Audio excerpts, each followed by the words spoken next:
ठीक है, नाउ मैं शेयर करती हूँ। ऑनलाइन स्टूडेंट्स, पिछले क्लास में मैंने कितने बच्चे का अटेंडेंस बनाया था बता दो राकेश? 3 बच्चों का। अगर आप लोगों का इस बार भी ऑफ रहेगा वीडियो तो मुझे वही करना पड़ेगा, जितने बच्चे का वीडियो ऑफ रहेगा उनको अटेंडेंस में दूंगी नहीं, और थ्रू आउट द क्लास में यही चाहती हूँ। ऐसे नहीं कि अटेंडेंस के टाइम में ऑन कर लिया मैम ऑन है, नहीं होगा वो। ठीक है, क्लियर? ऑनलाइन स्टूडेंट्स ये आपके लिए था।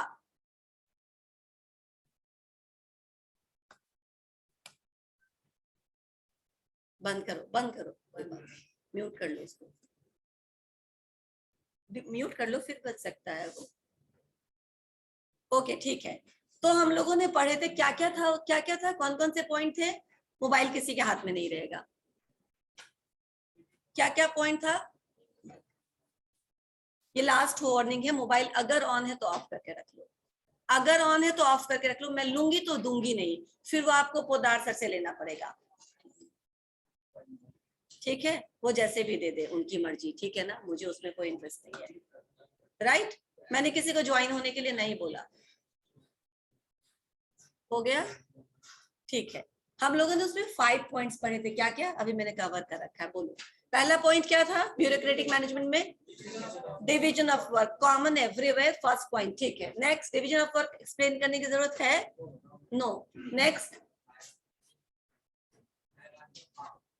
हायरार्की ऑफ पावर्स, यानी there should be clear cut instruction structure कि कौन किसका जूनियर है, कौन किसका सीनियर है, ताकि आपको कोऑर्डिनेशन में, इंस्ट्रक्शंस में एंड डेलीगेशन, डेलीगेशन का मतलब होता है अपने टास्क को, अपने पार्ट ऑफ द टास्क को, since it is too much you can not do single handedly, तो you can share your task with your juniors, right. तो हमने डेलीगेट कर दिया, कुछ काम आपको बांट दिया। डेलीगेशन करने में भी मदद आता है, किसी का काम हम क्यों करेंगे? अनलेस एंड अनटिल वो सीनियर का ऑर्डर है, राइट। तो डिसिप्लिन मेंटेन करने के लिए clear cut authority and power होना चाहिए। Third point, impersonal relationship. कोई डिफाइन कर सकता है इम्पर्सनल रिलेशनशिप को?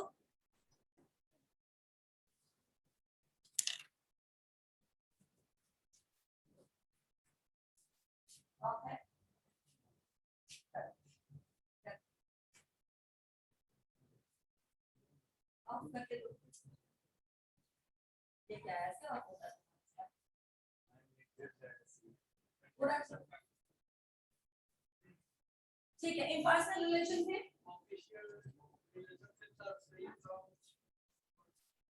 वेरी गुड, यानी आप ऑफिस में पर्सनल फीलिंग्स, पर्सनल इमोशंस या कोई पर्सनल रिलेशनशिप को मेंटेन नहीं कर सकते हैं। इवन इफ आपका बेटा, भतीजा, पड़ोसी, कोई भी रिलेटिव है, ठीक है ना, दामाद है, बेटी है, कोई भी है, you have to treat him as a any normal employee, ठीक है, सो दैट कि आप उससे क्या करने में बचेंगे, किसी भी तरीके का डिस्क्रिमिनेशन करने में बचेंगे। ठीक है, उसके बाद इम्पर्सनल हो गया ये, और क्या था?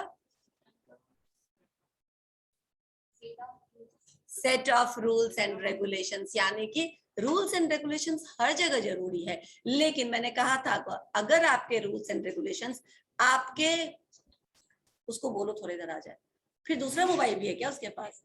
ठीक है, अगर वो भी सीज कर लेंगे, ठीक है ना। बीच में आ जाओ, तुम इधर आओ, व्हाट्स योर नेम? बीच में, यहाँ एकदम मेरे सामने, वेरी गुड, एकदम सामने नहीं हुए अभी, जगह है, थोड़ा और, बस बस, एकदम सही है, बस वैसे ही रहो, और ध्यान इधर, you have to look, you know body communication कोई पढ़ाता है?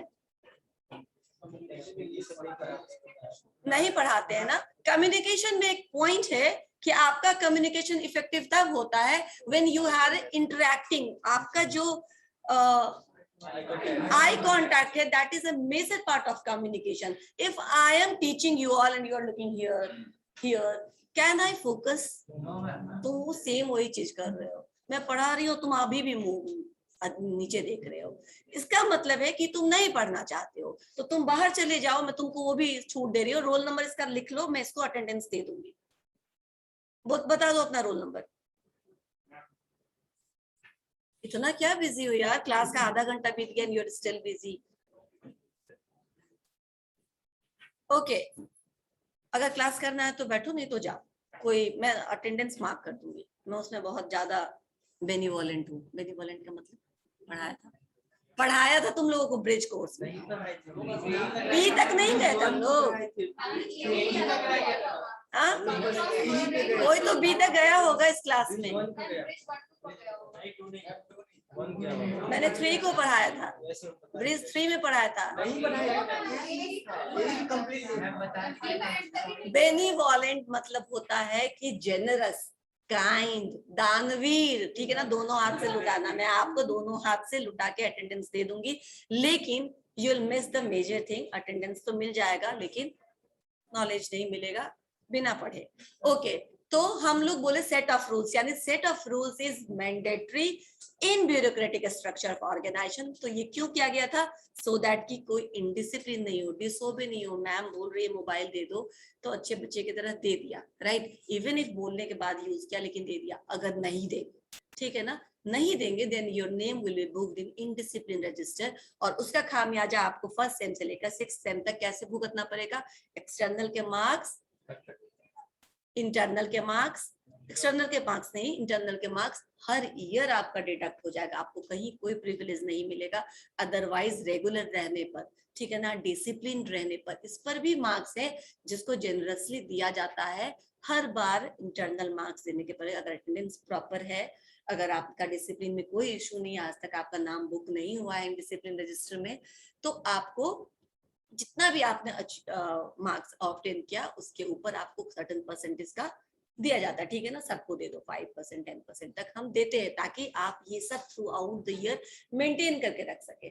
फिर तो जरूरत भी नहीं पड़ती बहुत सारे बच्चे को ज्यादा देने की, क्योंकि ऑलरेडी वो 50-49 लाते हैं, उनको कहाँ 10% बढ़ा के देंगे, राइट। तो जरूरत भी नहीं पड़ती है। वैसे बच्चे भी हैं अपने यहाँ जिनको कोई जरूरत नहीं पड़ती है इस जेनरसिटी की, तो ध्यान देना होगा। तो rules and regulations is for maintaining discipline. लेकिन अगर रूल्स एंड रेगुलेशंस इंपॉर्टेंट हो जाए और गोल सेकेंडरी हो जाए, तो वैसे रूल्स एंड रेगुलेशंस को चेंज करने की जरूरत है। ये इन्होंने बाद में देखा, क्योंकि हम तो अपने हिसाब से मोल्ड कर लेते हैं ना हर रूल्स एंड रेगुलेशंस को, तो उसका खामियाजा, उसका नेगेटिव पॉइंट ये है। और हमने आपको बर्गर का पेड़ पहले बताया था, क्या जरूरी था? इंसान को बचाना। क्या जरूरी हुआ? कहाँ से ऑर्डर आना है, ये ज्यादा जरूरी हो गया। तो that was the problem of rules and regulations. And official record, again official record क्यों मेंटेन किया जाता है? ऑफिशियल रिकॉर्ड इसलिए मेंटेन किया जाता है ताकि वो आपका फ्यूचर पॉइंट ऑफ रेफरेंस हो सके। फ्यूचर में जब वैसा ही कुछ काम करना हो तो आप उसको रेफर कर सके, ठीक है, देख सके कि उस समय कितना बजट, कितना मैन पावर, क्या प्लान, किस तरीके से हम लोगों ने काम किया था। एंड फिर नेक्स्ट टाइम आपको वही काम करने में ज्यादा दिक्कत, या शुरुआत से, कहते ना कि शुरू से कुछ चीज करना पड़ेगा, एकदम बिगनिंग से स्टार्ट करना, वैसा नहीं करना पड़ेगा। You have already foundations as your record, ठीक है ना। तो आप उस रिकॉर्ड से रेफर कर सकते हैं अपना फाउंडेशन, और काम आसान हो सकता है। लेकिन अगेन बुक फाइलिंग अगर प्रॉब्लम हो जाए, इतना सारा फाइल जमा हो गया, नीचे से फाइल निकल नहीं रहा है, धूल चाट रहा, ऊपर से फाइल बढ़ा जा रहा है, तो फिर आपको कोई दूसरा ऑप्शन ढूंढना पड़ेगा, राइट। तो ये ऑफिशियल रिकॉर्ड भी प्रॉब्लम हो सकता है अगर हम उसको रेफरेंस के तरह पे यूज ना करके वो मैंडेटरी बना दे कि बिना रिकॉर्ड के हम काम नहीं करेंगे, और रिकॉर्ड जब तक आगे नहीं बढ़ेगा तब तक काम रुका रहेगा, तो ये भी प्रॉब्लम हो जाएगा। एडवांटेज क्या क्या है? अभी तो डिसएडवांटेज आपको पता चला। First advantage is the rules and procedures are decided and followed by the employees and it helps in proper management. जो भी रूल्स है, जो भी तौर तरीका है, वो मैनेजमेंट डिसाइड करती है, और फॉलो कौन करता है? एम्प्लॉय करता है, एम्प्लॉय करता है। इससे हेल्प क्या होता है? तो जो स्मूथ एक फंक्शंस जो हमने अपने दिमाग में एक इमेज बना रखा है, उसको हम एक्चुअली क्या करते हैं? फिजिकली एग्जीक्यूट कर पाते हैं, राइट, एग्जीक्यूट कर पाते हैं, तो प्रॉपर मैनेजमेंट हो पाता है, राइट। अगर नहीं फॉलो करेंगे तो नहीं हो पाएगा। There is no overlapping of jobs. पहला पॉइंट क्या था? Division of work. तो डिवीजन ऑफ वर्क है, इसको इसका टास्क पता है, आपको आपका टास्क पता है, आपको आपका टास्क पता है। इसका मतलब क्या कि कोई ओवरलैपिंग नहीं हुआ, एक ही आदमी दो काम को नहीं कर रहा है, या फिर ऐसा नहीं है कि हमको लगेगा वो कर रहा है, उसको लगेगा हम कर रहे हैं, और इस चक्कर में वो काम होगा ही नहीं। तो ओमिशन ऑफ या ओवरलैपिंग ऑफ, ओमिशन मतलब मिट जाना, किसी चीज का नहीं होना, तो ओमिशन भी नहीं होगा, क्योंकि each and every person is responsible for the assigned job, right. और क्या होगा कि ओवरलैपिंग भी नहीं होगा, दो दो लोग एक ही काम में जुड़े हुए हैं ऐसा भी नहीं होगा, सबका अपना अपना काम है और सब अपने काम में लगे हुए हैं, तो proper utilisation of time and skill को हम कर सकते हैं। ओके, नेक्स्ट है, in this system the selection process and promotion procedures are based on merits. क्यों? क्योंकि इम्पर्सनल है, जो डिजर्व करता है उसको प्रमोट करो, जो डिजर्व करता है उसको चैलेंजिंग जॉब्स दो, उनका इंक्रीमेंट करो या उनको अपॉइंट करो, ना कि मेरा कोई रिश्तेदार है, क्योंकि इम्पर्सनल है। ठीक है, तो इसका ये बेनिफिट मिला। ठीक है, next, the division of labour helps in improving the performance of the employees continuously. कोई एक्सप्लेन कर सकता है, क्योंकि इस पॉइंट को हम पहले भी एक्सप्लेन कर चुके हैं। Now I am leaving this point up to you. एक भी कोई स्टूडेंट इसको एक्सप्लेन कर दे, I will be very happy. Division of labour helps in improving the performance of employees continuously. How? Yes. Specialization or very good. The proper term for this line is specialization. A person which continuously doing the same task, he being specialized and expert in the शाबाश, sit down, very good. यही इसका सही answer है, क्योंकि continuously आप किसी काम को करते हैं, डिवीजन ऑफ वर्क है, you are responsible for certain task, रोज आप किसी काम को करते हैं तो आप उसमें एक्सपर्ट हो जाते हैं, आप उसमें स्पेशलाइज्ड हो जाते हैं, और जो क्वालिटी होता है वो इम्प्रूव होता है। एंड शुरू में आप 10 यूनिट प्रोड्यूस कर सकते हैं या 10 प्रोग्राम रन कर सकते थे, अब आप वैसे 100 प्रोग्राम जल्दी जल्दी रन कर सकते हो विदाउट कॉम्प्रोमाइजिंग ऑन क्वालिटी, क्योंकि आप यही काम करते आ रहे हो शुरू से। लेकिन द प्रॉब्लम डिसएडवांटेज में डिस्कस करेंगे। समझ में आ गया? Okay, the employees are treated like machines and not like individuals. अगर किसी भी इंडिविजुअल को बोल दिया जाए कि तुमको यहाँ 10 साल काम करना, लेकिन हमसे कोई तुम्हारा पर्सनल रिलेशनशिप नहीं होगा, you are responsible for your task only, ऐसा हो पाएगा क्या? देखो, sorry, the work of the enterprise does not suffer due to leaving any employees. Yes, ठीक है, यहाँ पे है किसी भी एंटरप्राइजेस में काम नहीं सफर करता है, कब? जब कोई छोड़ के जाता है या छुट्टियों पे जाता है। How come? कैसे नहीं करेगा सफर? क्योंकि ऑलरेडी एक प्रॉपर स्ट्रक्चर बना, लीव लेने का एक रूल है, छुट्टी पे जाने का रूल है, अगर आप काम छोड़ के भी जाना चाहते हैं तो देयर इज सर्टेन रूल्स, ठीक है ना। आप पहले 2 महीना पहले नोटिस देते हैं, वो 2 महीने में वो क्या कर सकता है? दूसरा हायर कर सकता है या दूसरे किसी एग्जिस्टिंग एम्प्लॉय को ट्रेन कर सकता है और उस काम पे लगा सकता है। आप छुट्टियों पे गए हैं, आपने प्री नोटिस दिया है रूल्स एंड रेगुलेशंस को फॉलो करते हुए, तो क्या हो सकता है? आपकी जगह पे किसी और को लगा है, प्लान्ड है ना, ऑलरेडी इन्फॉर्म्ड है, रूल्स को फॉलो करते हुए आपने छुट्टियां ली हैं, आप लीव पर गए हो या आप जॉब छोड़ रहे हो, तो किसी के भी चले जाने से या रुक जाने से काम नहीं रुकता। देयर इज सम और the other who can take care meanwhile, right?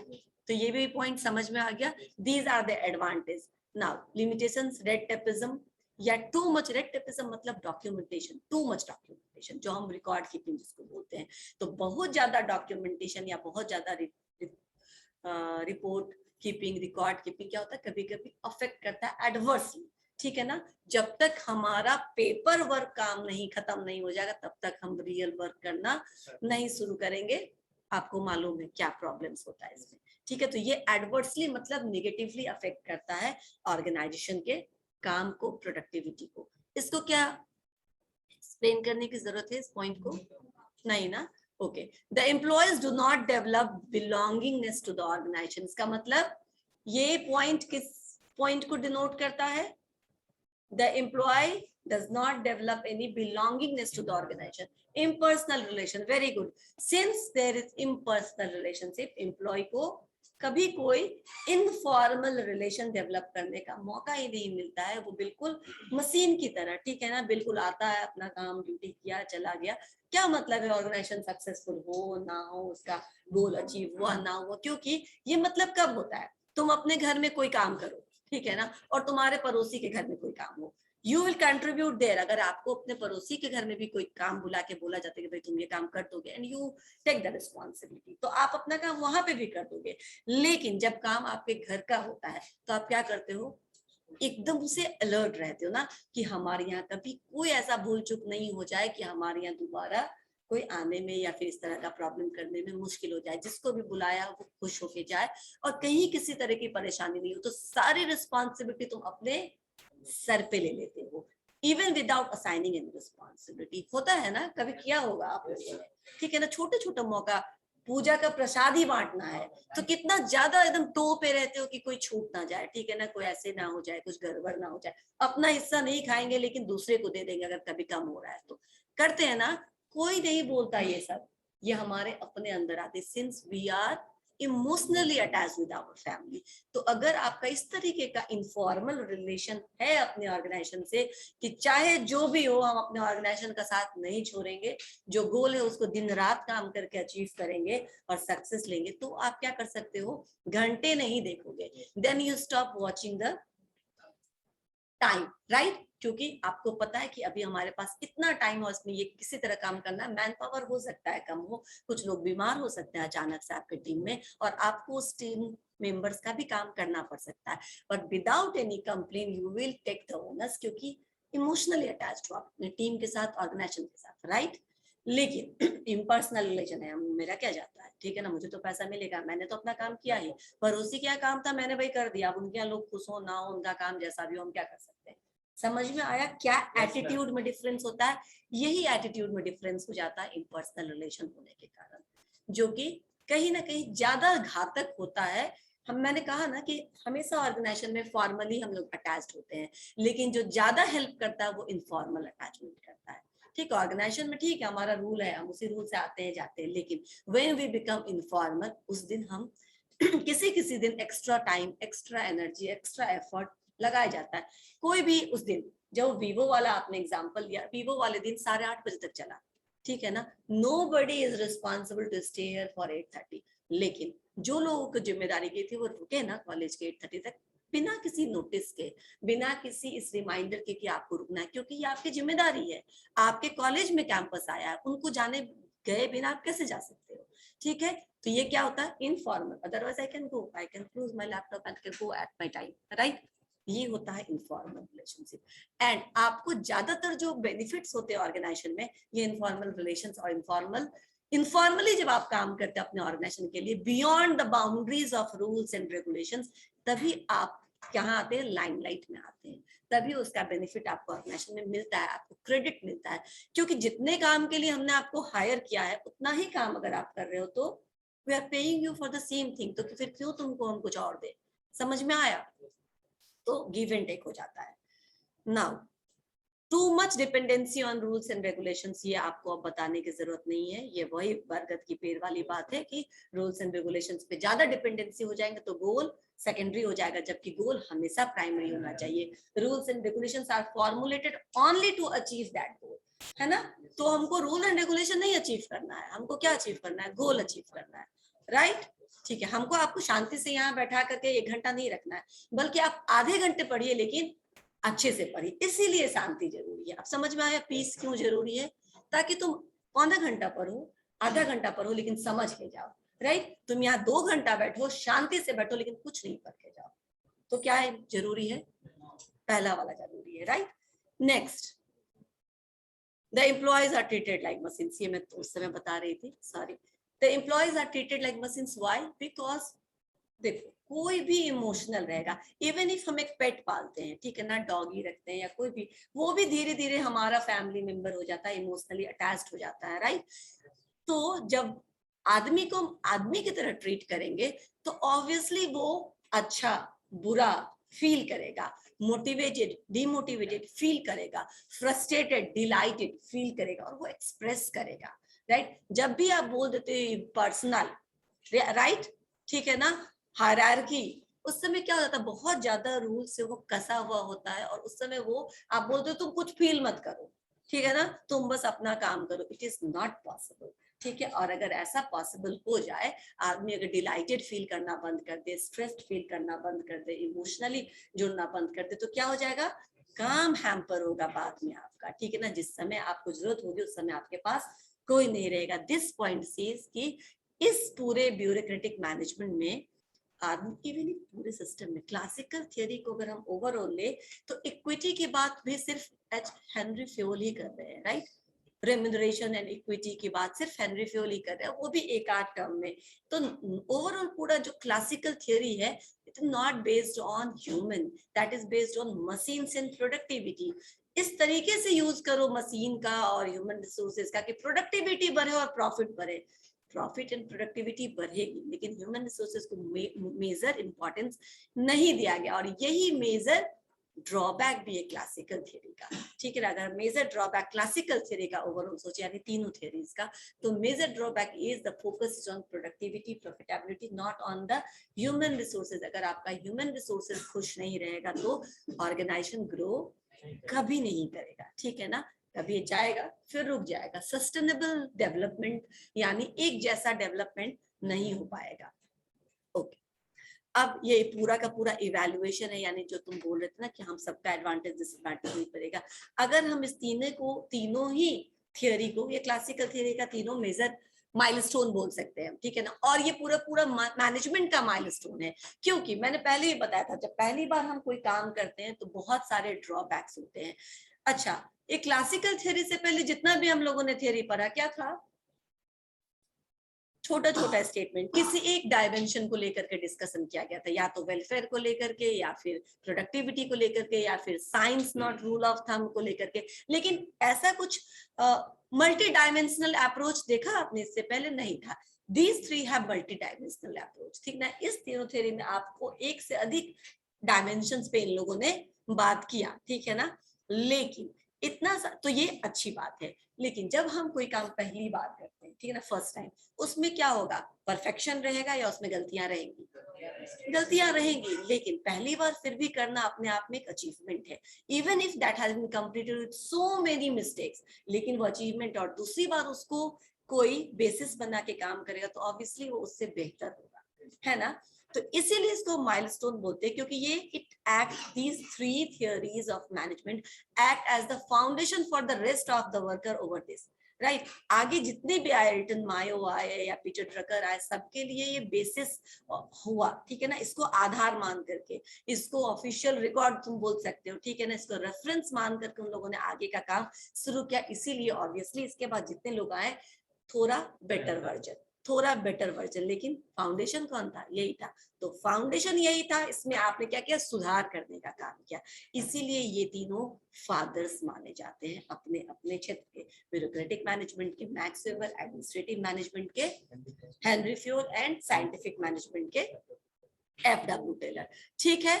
Now the problem क्या है? देखो, Weber is credited for attempting to develop bureaucratic model for the first time. इनको किस चीज का क्रेडिट क्या है? पहली बार किसी ने ब्यूरोक्रेटिक यानी rules and regulations, hierarchy and system और ऑफिशियल रिकॉर्ड इस तरीके से सोचा, इम्पर्सनल रिलेशन इस तरीके से सोचा, ठीक है। उसमें बहुत सारी गलतियां थी वो अलग बात है, उसको धीरे धीरे रिमूव कर दिया गया। लेकिन इन्होंने तो सारी चीज पॉजिटिव सोचा था ना, इम्पर्सनल रहेगा तो क्या होगा? बायसनेस नहीं हुआ, तो ये एक अच्छी बात है, बायसनेस नहीं होनी चाहिए, राइट। इन्होंने इस एंगल से इसको इंट्रोड्यूस किया। So Weber's models had some drawbacks, yes there are some drawbacks, गलतियां हैं कुछ, लेकिन इट हैज रिजिडिटी, ये इसका ड्रॉबैक है, यानी ये फ्लेक्सिबल नहीं है। इम्पर्सनैलिटी, ये इसका ड्रॉबैक है। एक्सेसिव कॉस्ट ऑफ कंट्रोल, यानी सुपरविजन का ज्यादा कंट्रोल हो रहा है, ज्यादा पैसा खर्चा हो रहा है एग्जीक्यूशन से, ठीक है ना। कर रहा है कि नहीं कर रहा, हमेशा डंडा लेके कोई ना कोई खड़ा है, ठीक है, करो करो नहीं, तो ये ज्यादा खर्ची। These are the drawbacks, right. लेकिन ये सारे ड्रॉबैक्स होने के बावजूद भी ये जो स्ट्रक्चर है वो बहुत बड़े ऑर्गेनाइजेशन के लिए बहुत बेनिफिशियल है। क्योंकि अगर रूल्स एंड रेगुलेशन नहीं है, मैंने आपको कहा था अभी भी बहुत सारा, गूगल कितनी बड़ी कंपनी है, लेकिन वहां पे स्ट्रिक्ट रूल्स एंड रेगुलेशंस नहीं है। क्यों? Because they hire mature people. उनको पता है कि हम जिसको हायर कर रहे हैं वो इतना रिस्पॉन्सिबल है कि उसको हम कुछ नहीं भी बोलेंगे, बस काम दे देंगे और टाइम बता देंगे, तो वो रात में काम करे, सुबह में काम करे, घर से काम करे, लाइब्रेरी में बैठ के काम करे, कैंटीन में बैठ करके काम करे, कैफेटेरिया में बैठ करके काम करे, कहीं से भी करे, काम करके दे देगा। उसको ज्यादा सुपरविजन की जरूरत नहीं है, क्योंकि नहीं करेगा तो 2 महीने के बाद नुकसान उसका होगा, राइट, और वो बहुत बड़ा नुकसान होगा, करेक्ट। तो वो हम वहां पे कर सकते हैं, पूरा फ्रीडम दे सकते हैं, जहाँ पे एम्प्लॉय मैच्योर हो, जहाँ पे नए बच्चे हैं, जहाँ पे फ्रेशर्स है, जहाँ पे पहली बार आप किसी जॉब में गए, you can not expect the same maturity from there, right. तो ऐसे में क्या करना पड़ेगा? आपको कंट्रोल करना पड़ेगा। तो कहाँ कंट्रोल करना है, कहाँ फ्रीडम देना है, that's again up to the situation, ठीक है। लेकिन लार्जर ऑर्गेनाइजेशन में आपको रूल्स बनाना पड़ता है, क्योंकि वहां पे बहुत तेरे तरह के लोग आते हैं काम करने के लिए, सबसे आप सिमिलर रिस्पॉन्सिबिलिटी या रिस्पॉन्सिबल है ये नहीं एक्सपेक्ट कर सकते। इसीलिए अगर आपका रूल्स एंड रेगुलेशंस है तो वो क्लियर कट रहेगा और सबके लिए एक गाइडलाइन की तरह काम करेगा। Now, classical management thoughts only explain the image of an organization that is not shaped by the external influences. यहाँ पे किसी external influence की बात नहीं की गई है, की गई है? नहीं, सारा एम्प्लॉय मैनेजमेंट प्रोडक्शन पैसा मशीन यही सब। यार बाहर से तुम कितना कुछ लेते हो उसके बारे में तुम कभी सोचे? तुम बाहर का टैक्स सिस्टम चेंज हो जाए तो बाहर का गवर्नमेंट,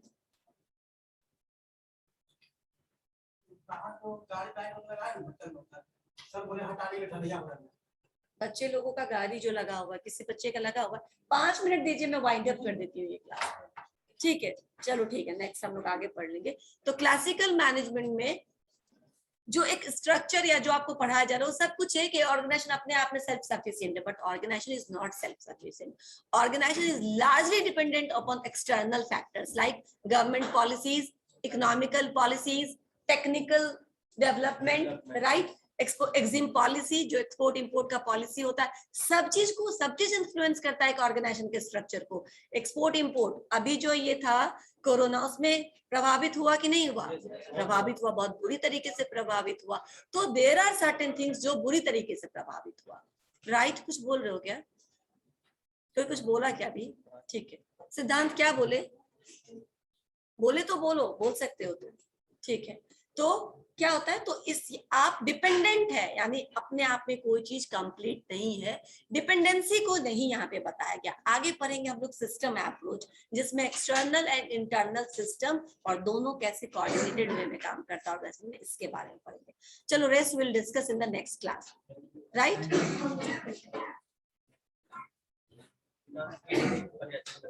क्या आगे बैठा करो।